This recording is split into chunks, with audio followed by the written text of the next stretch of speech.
So, was it worth it? Well, I am completely new to Magic the Gathering. Like, literally, I've been into the game for a week because I went out and I got these, which is the Final Fantasy starter decks, the two 60-card ones with Cloud and Sephiroth, just because I'm a Final Fantasy fan, so I figured, you know, if I want to get into a hobby, this was the time that it reeled me in, unfortunately, against my better financial judgment. And after playing a few games with these decks, I realised that yes, this is going to be a hobby that I'm going to be completely engulfed with.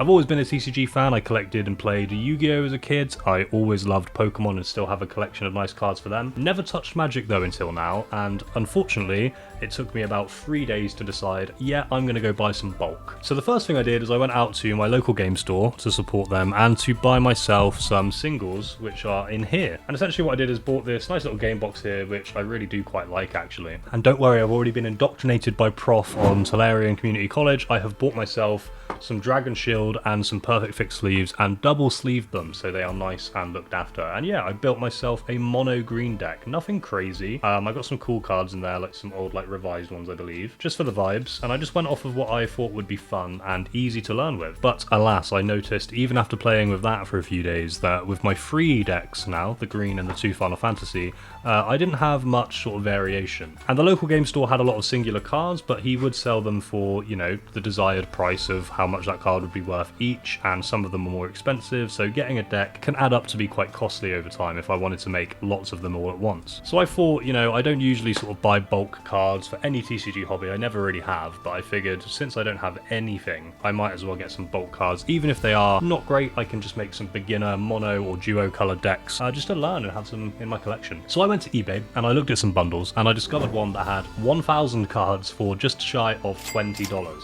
And when they arrived, I looked through all of them one by one on a stream, which was about 4 hours long. If you do want to see all of them, the VOD will be up here or down below somewhere. But today I'm obviously going to give a more brief rundown. And the package included these two additional cards that the seller was so gracious to send me, because I told him when I put a message to the seller on eBay, hey, just got into the hobby, I'm a big Final Fantasy fan, that's what reeled me in. I'm looking to build decks, so you know, if you do want to put anything in that's kind of basic, I really don't mind. And he got back to me and said, oh, you're a Final Fantasy fan, what's your favourite game? I sort of let him know some of the characters and games that I liked, and he threw in 2 extra cards for me, which I'll show you at the end of the video, which I thought was pretty nice of him, as well as this, which was a store exclusive Final Fantasy dice, which is actually just a really cool little item to have in my collection. So I'll leave those there for now. The first thing I want to show you is I've already built 2 decks out of this bulk. So I managed to build a sort of black and red deck, which I kind of used some sort of guides online to sort of help me decide on some different lands and different stuff. And as you can maybe see a little bit, maybe not through the sleeves because they are matted, but there is some hollows throughout, which was nice to see. I know it doesn't really matter, but I just like having them.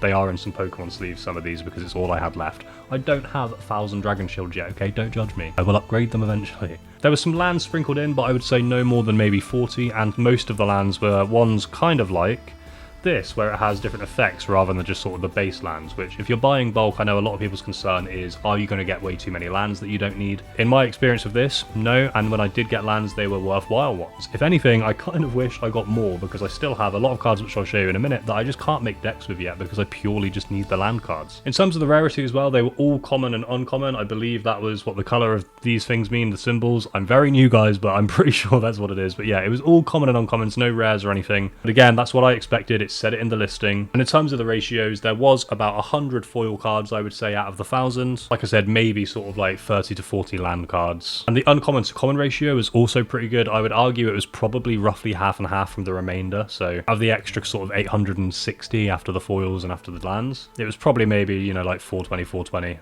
Hey, for the commons and uncommons, it's a very nice mix. This is the second deck I made. So I made a white and blue deck as well, just because again, the lands I had available, it kind of made sense that this was the only other deck I could make right now. And again, I might not keep these decks forever. They are the first decks I've ever made, but I just wanted something else to play with my partner and with my friends, just while I'm learning to get used to the different play styles, different colors, and find out what works for me. So far, big green fan. Just kind of loved it out of the game. But on top of those decks, as you can see by these massive piles coming in, which yes, I haven't sleeved yet all the way through, other than some sort of rarer ones or hollows or any that I scanned in on the kind of app that I found, like the MTG scanner app, that told me they were worth a little bit more than, you know, the average couple of pennies. But as I said, yeah, so there is a bunch of cool little holos in here that was lovely to see. There's also a bunch of different sets, so if you're wondering what kind of sets you were expecting to get in a kind of bundle, it was a big mix for me. A lot of my uncommons personally came from this set, which I'm not sure what it is, but it's that sort of symbol there. It's like the cowboy sort of vibe. So most of the ones I got in that set were completely uncommon and holos, so that was really nice to see. I got a lot of Bloomburrow in here, which I know is a couple of sets old now. There was quite a lot of Ixalan, like lots of dino cards. And then in terms of other card types too, other than just sort of creatures, instants, sorceries and that sort of jazz, I did get a big old stack of cool artifacts and like equipment cards, so that's going to be nice for some depth in some decks, I imagine, down the line. Not overly versed on these yet, but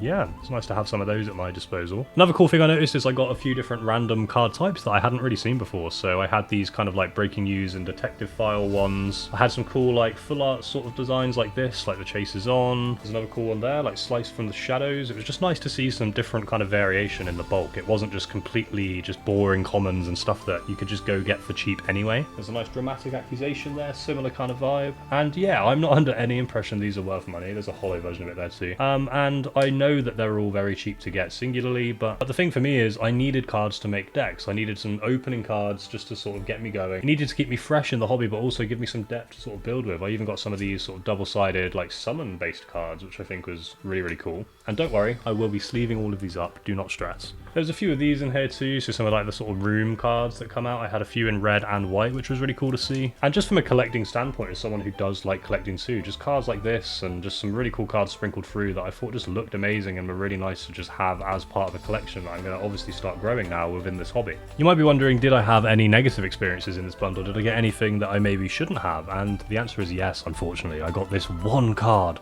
that I think is Spanish. Predicar con el ejemplo. So if anyone knows which card this is meant to be, this is the only card I got that wasn't like English and could be considered like a flop of the bundle. But again, he sent more than 1,000 anyway. He threw in these extra things for me. Like, do I care? Ultimately, no. When you buy a bundle, you take the risk of there being kind of terrible condition cards, maybe fakes or proxies. There is a whole bunch of issues I could have run into with buying on eBay, and I didn't run into any beyond, oh no, there's one Spanish card in my set. Which honestly, I'm probably just going to keep, and maybe one day put in a casual deck to play with friends anyway, just as a funny laugh. So yeah, not a big problem at all. So as I said in the opening line of the video, is it worth it? And I would say for me, as a new person that just needed cards for bulk to make decks with and sort of get going, I would say, yeah, definitely, because this is 1,000 cards now that I've made 2 decks from already, loads more of dynamic cards to sort of switch out when I need to, different styles of cards, different sets of cards, really cool collectible kind of feeling cards like that that aren't going to be worth crazy money but are just nice to have. On top of that, they were all in really great condition and they were in a lot of different sort of colour sets for me to play with and a lot of different kind of foils and commons and uncommons, so again, the mix was just very, very good. Obviously, if you're an established Magic collector, that might not be worth doing unless you are just looking for bulk again for decks and probably basic decks as well, because they are common and uncommon at the end of the day. But there are also bundles that include rares and mythics and all of that jazz if you do want to sort of throw yourself into that mix a little bit more. But overall, I'm super happy. All I need now is some recommendations, maybe from you if you could, in the comments of sort of how to store these. If there is any cool storage boxes on the market that are kind of the industry standard or like really good for kind of storing bulk cards, and how do you sort them? Because I'm unsure if I want to sort them into colors or sets or, you know, mana costs. I'm not sure yet. What do you guys recommend, as